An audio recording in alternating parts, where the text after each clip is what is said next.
batata ba mama balinga mikati na Yesu na pesi bino mbote makasi na emission na biso o toza kolobana tina na tango ekoki nzambe wana apa musapinzoli ya miso na yo tango ekoki nzambe aiba ko konsole motema na yo tango ekoki pe oyo kaliloba nzambe otia na misala tango ekoki oyeba na kotambola na kati ya crainte de Dieu tango ekoki esengeli te oyeba na kobika bilaka nzambe kati na bomoi na yo na pamboli nzambe oyo ayebi susu na kosangisanga na yo ozolanda nga na nzela ya television ovandi ozotala nga ata na internet wapi ozwi temps na yo ya kovanda pe koyoka nga tika ete nzambe na nga aiba kopambola yo nzambe wana achange situation na yo na lenge kaka ondimi kozala liboso koyoka liloba nzambe na nzela na ngai nzambe wana apekokisa kosa motema na yo nzambe wana vraiment atia kimia na kati na motema na yo esika nyonso o motema ezangaki kimia oyo pe esika ozalaki na désespoir nzambe wana aiba lisusu na kotia espoir pe akokisa bilaka na ye na kati na bomoi na yo tozali na émission na biso tolobi ntango ekoki tozoloba toujours na kati ya déséquilibre spirituel tolobi ete mokristo oyo aza na kati ya déséquilibre spirituel vi na ye ya bomoto ezalaka malamu te mokristo aza na vie déséquilibre spirituel kati na bomoi na ye amonaka makambo minene amonaka banduki amonaka bakisi amonaka makambo ya mabe donc ya arevaka makambo ya mabe areva malamu te pourquoi mokristo azokóma na niveau kaka ya komona banduki neti lelo tozomona mabota na biso eza kopanzana a cause toujours ya betadame oyo etadame ya moto ifo koyeba toza lisusu na bolingo te bolingo ezolongwa biso a partir ya betadame bolingo ezolongwa biso a partir ya bapense na biso oyo tozokanisa mabe na nzela na bandeko na biso na mabota na biso tala tina toza kokoka te kozala équilibré na kati ya spiritualité parce que Bible lobi ete notre Dieu est l'amour amour c'est Christ amour c'est la parole de Dieu l'amour c'est la vérité na tango toza kobika vérité oyo eza parole de Dieu eza komema biso na kozala équilibré na kati ya vie spirituelle na biso pe tokolona bolingo ya Christ kati na bomoi na biso pe mitema na biso ekoyeba na kosepelisa nzambe yango toza kolobela lelo na sous-thème na biso tobimisi na kati ya déséquilibre le cœur qui plaît à Dieu motema oyo eza kosepelisa nzambe motema ezosepelisa nzambe eza motema oyo ezobika kati na bolamu ezobika kati na kimia kati na vérité oyo eza parole de Dieu ye wana moto wana akozala équilibré kati na spiritualité na ye azali na bwakoki ya kobika bilaka ya nzambe pe kotombwama na kati na bombone lolenge la fois passée toute kolobela awa na déséquilibre spirituel tomonaki lolenge ni déséquilibre ezomema mutu mokristo na kati ya bi de confiance donc ezomema mutu ete aiba kolongola confiance epai ya nzambe donc lelo pe tozoloba ete déséquilibre eza komema mutu ete bomoi na ye eba kosepelisa nzambe te tokozwa babiblia na biso wana vrema tozoke na lombango mpona ngonga na biso tozwi babiblia na biso na mokanda ya 1 roi chapitre na yango 3 soki tobandi na 16 kuna tozokita baza koyebisa biso histoire moko oyo nga na yo mpenza toyebi malamu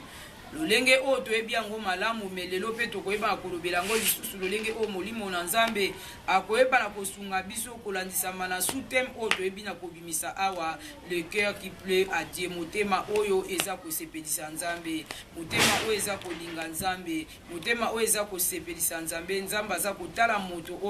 oyo aza kosepelisa ye tozwi babiblia na biso wana tozotanga histoire ya basi moko mibale na koza penza mokuse kati na lecture nanga mais yo ozolanda nga na kolinga ete obanda kotanga na 1 roi chapitre 3 obandi na verset na yango 16 pe okokita ti na 25 na yango okiti wana ou bien osuki na 26 esika nini oyo histoire na biso oyo penza ezosuka soki okobanda yango obanda na chapitre verset 16 wana tina 26 okoyeba comprendre histoire oyo malamu lolenge esali me ngai naza kozwa oyo eza essentiel oyo nali napesa yo mpona koganye temps na biso me yo ozolandanga na conseil yo malamu na koyeba kotanga mpenza mokanda na 1 roi chapitre na yango 3 verset 16 à 26 Alors 2 femmes prostituées vinrent chez le roi et se présentèrent devant lui. L'un des femmes dit, pardon mon Seigneur,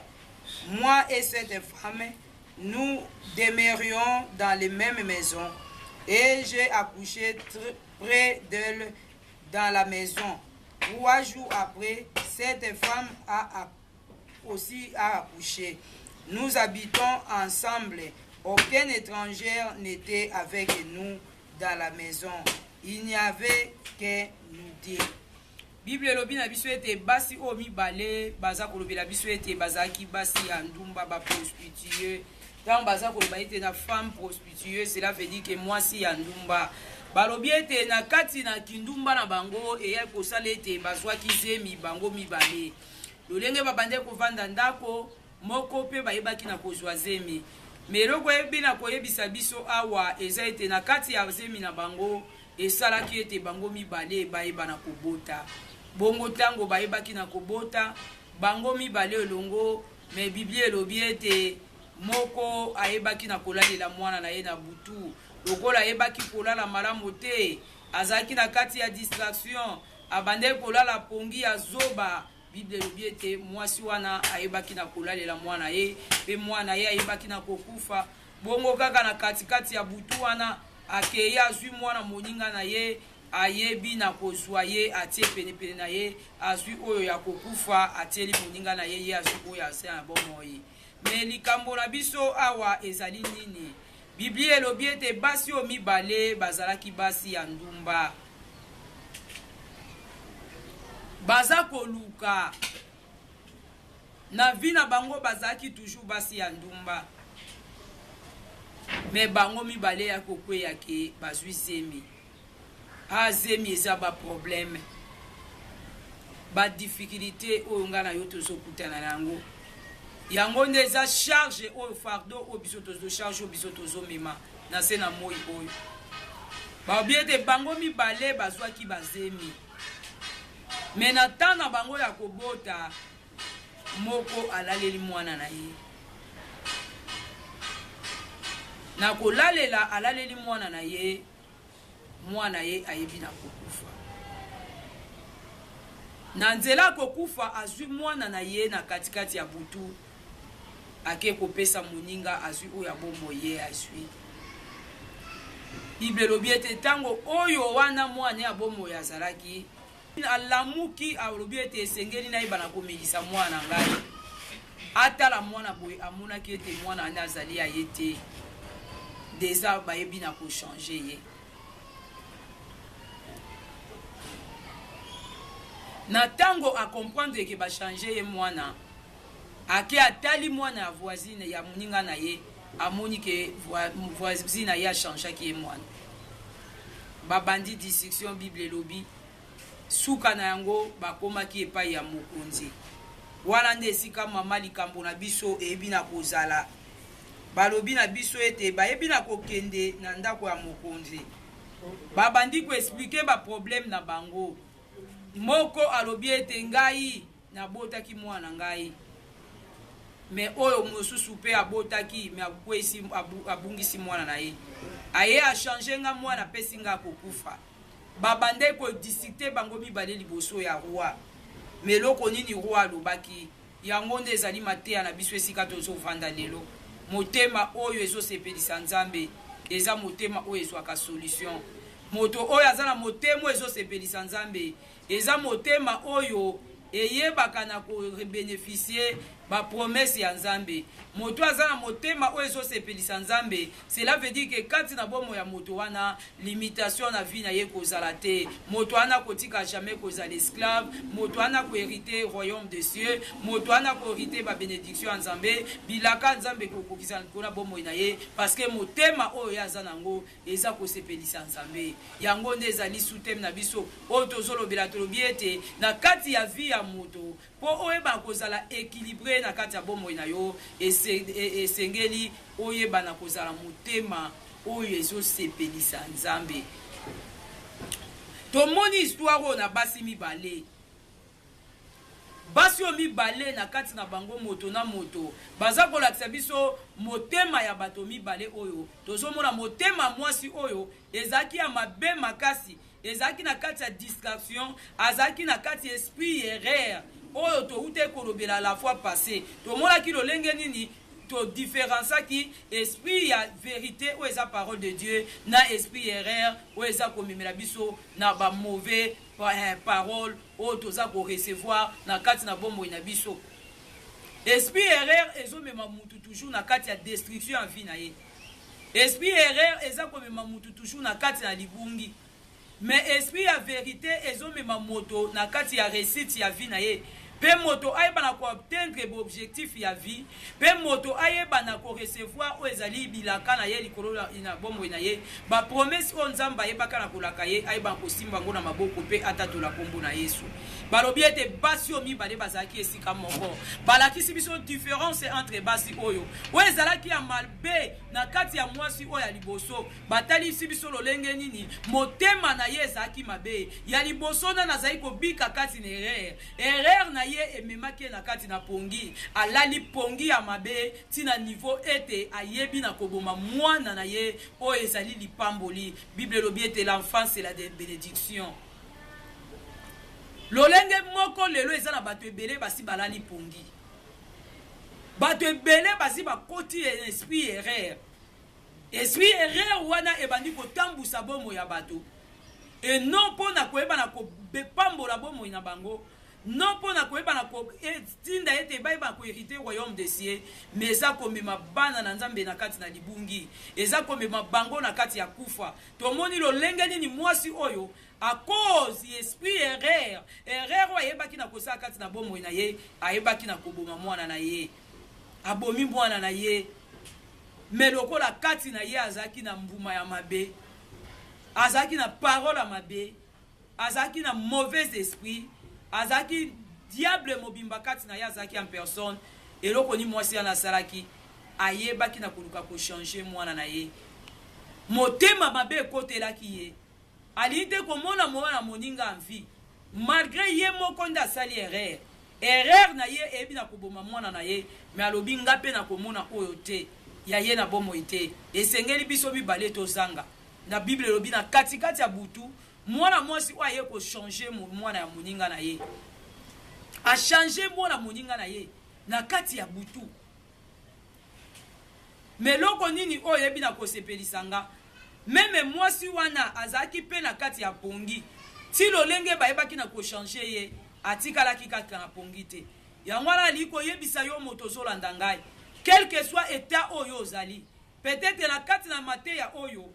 tozolobela sur le déséquilibre spirituel on se retrouver ne loko moko boye oyo moni tosalaki erreur oyo moni tozaki déjà na kati esprit erreur naza koyebisa yo ndeko mama ndeko papa oyo ozolandanga kotikala kaka na position wana te mwasi wana tikaleka na position pongi te malgré moninga na ya yaki ayibaki ye mwana na tango wana zaki kolala mais Bible lobi ete mwasi ana alamukaki atikala kaka ya kolala te na tango ayebi na kolamuka pe alamukaki avandaki te mais ayebaki na kokanisa asosoli malamu balobi ete mwasi oyo a observer malamu soko tangi histoire o bazoloba na tina na observation balobi ete a observer malamu mwana o azaki na maboko na ye a comprendre ete mwana wana azaki vi na mwana na ye te ndeko langa mwana ezali vi na yo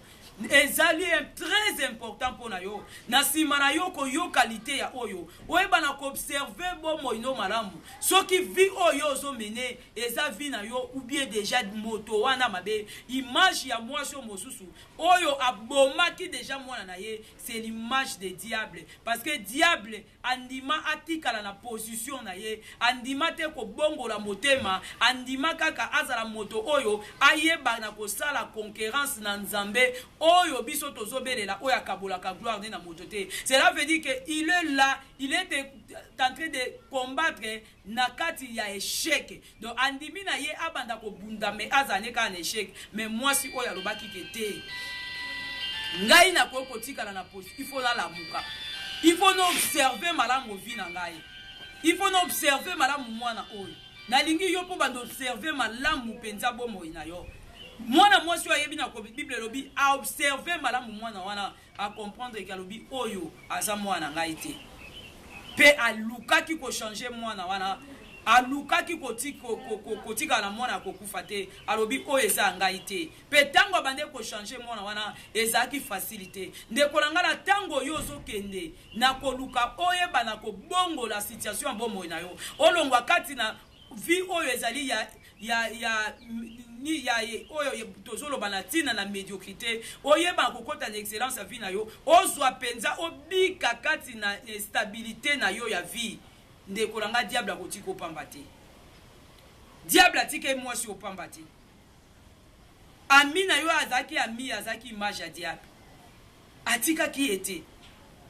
abosana ki ete bazaki bami atomboka ki makasi asilika ki makasi alobi jamais pe bayeba ki na kokende pa ya roi nde esika oyo biso toza penza mateya na biso eza lelo le cœur qui plaît à Dieu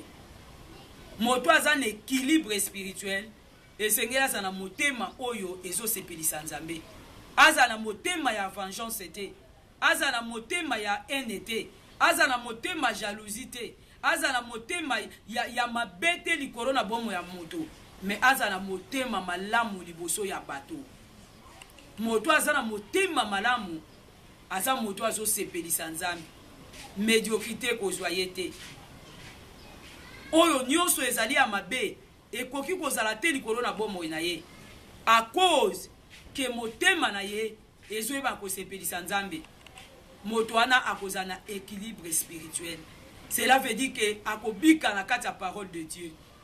Bible lobi ete basi omi bale bake liboso ya roi.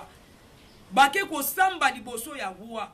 Na kati ya kolela. Parce que bango mi bale bazaki d'équilibre te. O mosusu azaki déséquilibré. Na kati ya spiritualité, même physiquement, bango mi bale bazaki na kati ya déséquilibre. Ba se présenter liboso ya roi na déséquilibre na bango. Oyaza kolela, oyaza kolela.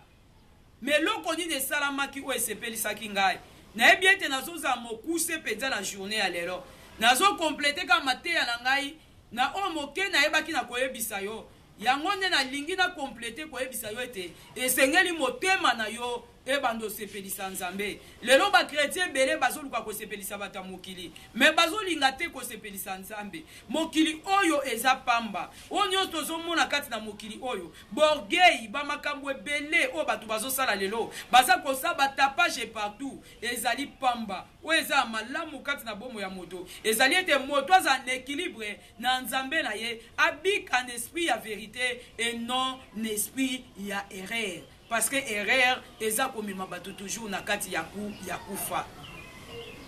Moi je suis azaki l'esprit erreur et mema ki ekaka na kufa.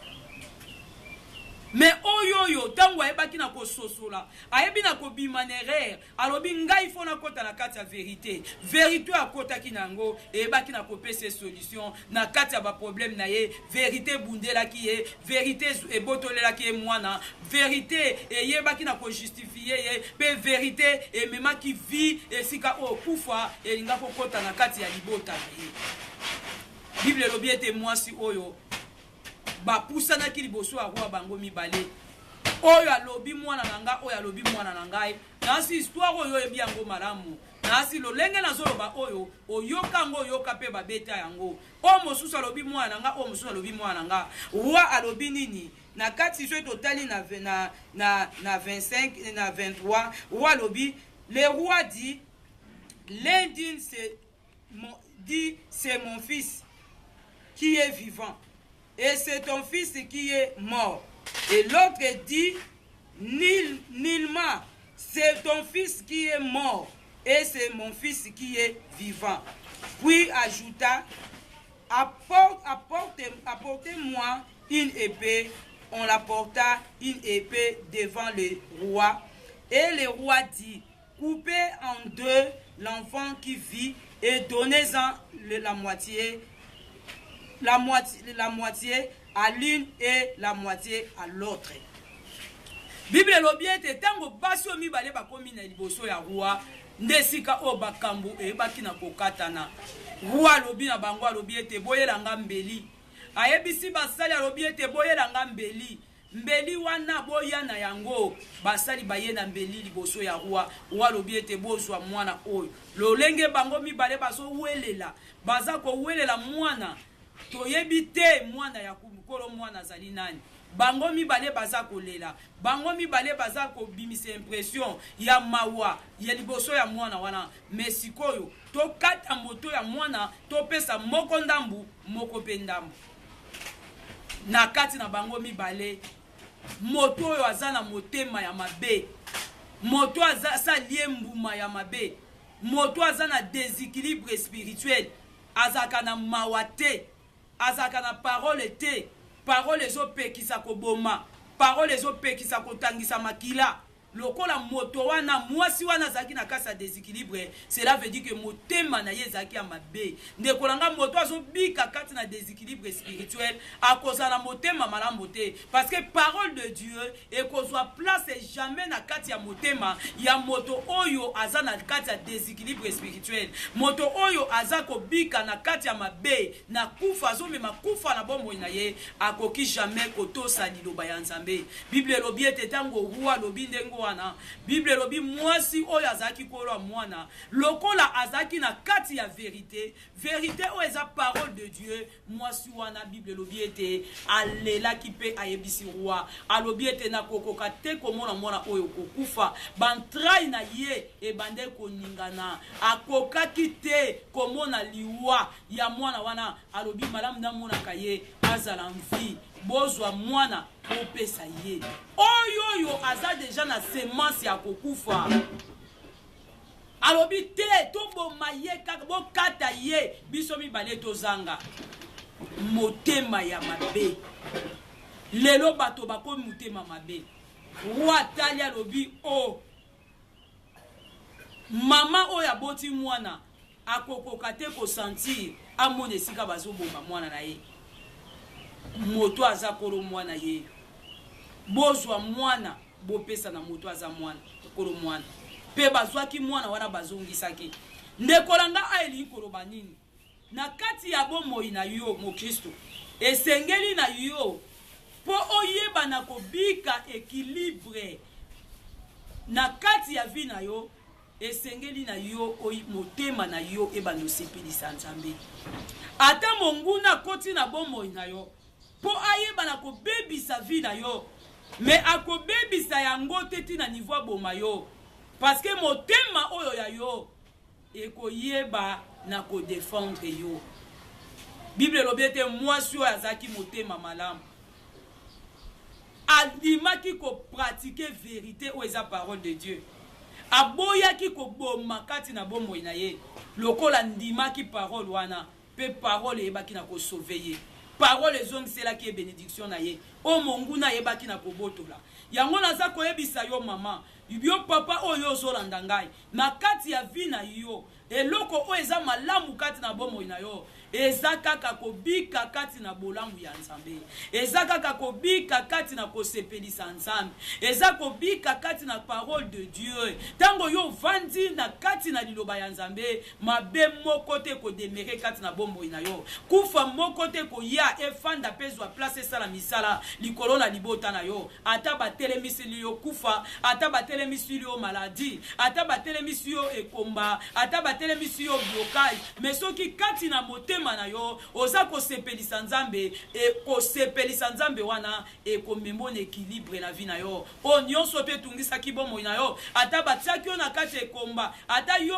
oza stérile ozoyo kanga oloba bengi yo stérile balobi ete yo koyeba na kobota te omela milangi oza moto na pamba baza kofinga yo naza koyebisa yo ete soko kozwa maloba oyo okondimete motema na yo malgré kofingo bazofinga yo esepelisa Nzambe malgré kotongo bazotonga yo motema na yo eba na kosepelisa Nzambe obika kati na parole de Dieu parole wana ekomema équilibre na bomoi na yo parce que déséquilibre ya buvia moto ezali eloko oyo eza kopesa moto pasi ezo tia moto na nzela te, ezo tia moto na position normale te, moto aza kokoka kovanda bien te, po kiti wana vandi eza na kati ya déséquilibre. Mais naza koyebisa yo, quel que soit déséquilibre, o diable ebi na kokotisa kati na vi na yo,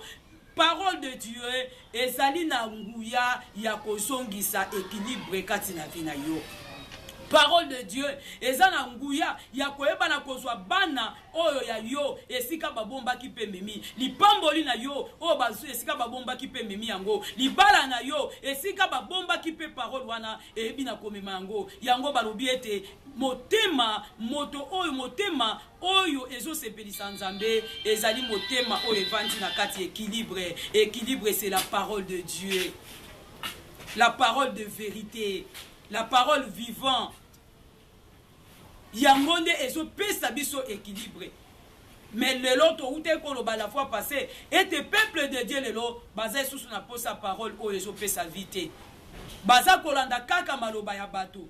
Baza ko yoka kaka o bato bazoloba. Pe bazo yoko bato bazoloba bazo sala ngo na misala. Mais o nzamba bazoloba bato bazo yoka ngote. Bible lobiete roi oyo na tawanda amoko yoka kisu maloba te. Parce que bango nyonso babande koloba liloba moko. Oyo azolela lobi mwana na ngai. Oyo pazolela lobi mwana na nga. Ndeko na nga tokomi na temps mabe. Moto nyonso to akopusa na liboso na yo. Akoya lokola azoluka salisa yo. Peut-être oza kolanda ngo oza na problème akobota. Bakoyebi soto ke na mama moko na salisaka. Aza ko se présenter lokola aza na souci na yo. Okepe kuna ye azotanga kombo nzambe. Mais na se nango eza na makambo mosusu. Mais lokola nzambe na biso aza nzambe o amona kala kati na kati alobaki ete non na temps oyo tozali bosolo bata bosolo bazoyebana te parce que ye moko alobi ete botika bablé na ba ivwe bakola nzela moko ngai moko mokolo na bango na yebi tani oyo na koyebana kopona ya malamu po bazala oyo ngai ndeko na nga toza na temps mabe toza na temps oyo moto nyonso to azoloba malamu tozo mona moto nyonso to azobimisa maloba malamu nyonso eza malamu na miso ya bato mais na miso ya nzambe oyo eza malamu wana yango wana ezokoma bololo yango ezokoma mabe bateyaki biso balobi Eve amonaki mbuma na kitoko aliaki yango ayokaki gu mais ayebaki teke na miso na nzambe ezaki mbuma oyo ebandeki koboma ye lobi ebebisaki vi ya Eve lelo oyo toyebi na kosibi tokomi komona lisumu ekomi kotambola na mokili lokola biloko oyo ya pamba ezokoleka na lopete nyonso na kati na bato pe bato bazata na kobanga liloba nzambe te yango wana naza kobelela yo na temps oyo ndeko na ngai naza ko crier lokola Jean abande ko crier na kati ya des heures abandi koloba ete repentez-vous, changez de comportement bobongo la bizaleli na bino bobongo la mitema na bino bon mitema na bino banda ko sepelisa nzambe et sepelisa kaka mokili oyo te mokili eza vanité na vanité mais moto aza na cœur na ye alingete motema ne sepelisa nzambe moto wana akozala moto ya pamba te na se ya mokili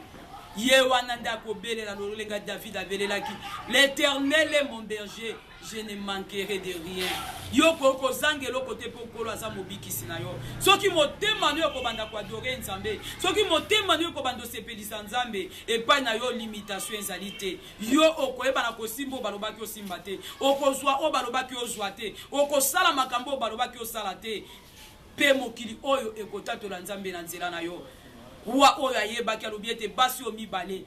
bango mibale moto azoloba bosolo nazoyeba te soki na kati makambo na bomboto na nga nayebi te nani oyo aza mama ya mwana oyo mesengeli na kati yango na molimo bozindo oyo eza liloba ya nzambe ayebi ete liloba ya nzambe pekisi koboma liloba ya nzambe pekisi kopatangisa makila liloba ya nzambe epekisi kozwa mbeli kokata motu ya moto me roi alobi ete oyo akotosa liloba ya nzambe ye wana azali mokolo mwana Bible lobi ete atindaki bazwa mbeli me oyo azalaki ya nzambe te oyo azalaki mama mwana te andimaki kufa ya mwana wana me oyo azalaki mama mwana ayebaki na koboya c'est pourquoi souteme na biso tolobi motema oyo ezosepelisa nzambe yango wana ezobika na kati ya équilibre yango wana nde ezomona bolamu ya nzambe c'est là veut dire eloko na yebisa yo message nanga penza oyo na memeli yo pour comprendre yango malamu lelo ezali ke en ce temps na tango o biso toza Dieu est en train de travailler dans les lois du cœur nzambe aza kosala na lolenga mitema na biso azotala basacrifice te azotala bofronde te azotala nonu makambo tozosalela te mais aza kotravailler na mitema na biso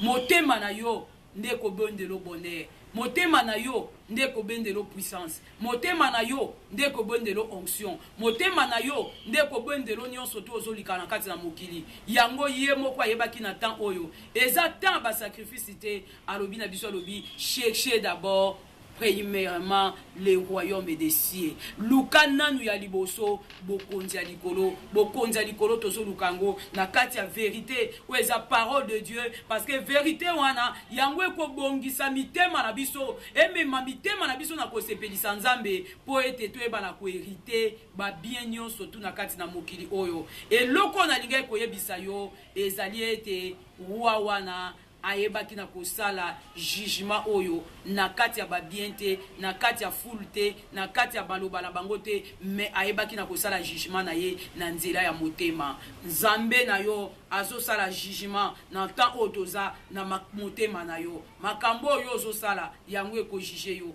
lolengo ozosalela nzambe yango ekojuge yo ndenge ozopusa na liboso ya nzambe yango ekojuge yo ndenge ozopesela nzambe yango ekojuge yo nyonso tu oyo ozosala na mokili ndeko nanga yango nde ekosambisa yo yango esengeli na biso mitema na biso epesa nzambe malamu esalela nzambe malamu comme il faut pour ete toyeba na koherite royaume des cieux wana vraiment nzambe nanga pambula yo na rappele oyo lisusu ndeko nanga oyo nyonso okoki kosala na mokili oyo réussite nango mpe mbano nango eza koya kaka na nzela ya motema na yo bongisa motema na yo linga Yesu na kati na yo linga parole de Dieu na bomoi na yo bika kati na parole wana tambola kati na parole wana salela nzambe kati na parole wana okomona bolamu ya nzambe na kati ya vi na yo nzamba pambola yo na lingi na bondela po na yo gumba moto na yo esika ozali na pamboli nzambe ya Israel yondo pesi biso bilei oyo na journée ya lelo toyambi yango kati na mitema na biso tala papa mama o alandi ngai papa kokisi yango kati na motema na ye esika nyonso to diable ayebaki na kokota mbuma mabe longa bolamu eba na kokota mitema bana na bato ebanda kwa adore yo pe basepelisa yo daveke mokolo kozonga toyeba na koherite royaume na yo na kombo na Yesu tolobi amen. Nzambe apambolo mama papa oyebi na kolanda ngai liboso na bino ezalaki toujours apôtre Rebecca malungwene o nyonso tango nyonso to azali liboso na bino pona koyeba na kolendisa bino to koliesa bino bilei oyo ya bomoi oyo uti epai ya papa na biso atindaki biso mission na se ya mokili oyo antuka na sepeli mingi kokuta na bino na nzela ya television na journée ya lelo nzambe wana ayeba na kopambola bino pe akanisa bino na lobi susu ete nazali apôtre Rebecca malungwene naza congolaise wana nayebi na kovanda précisément na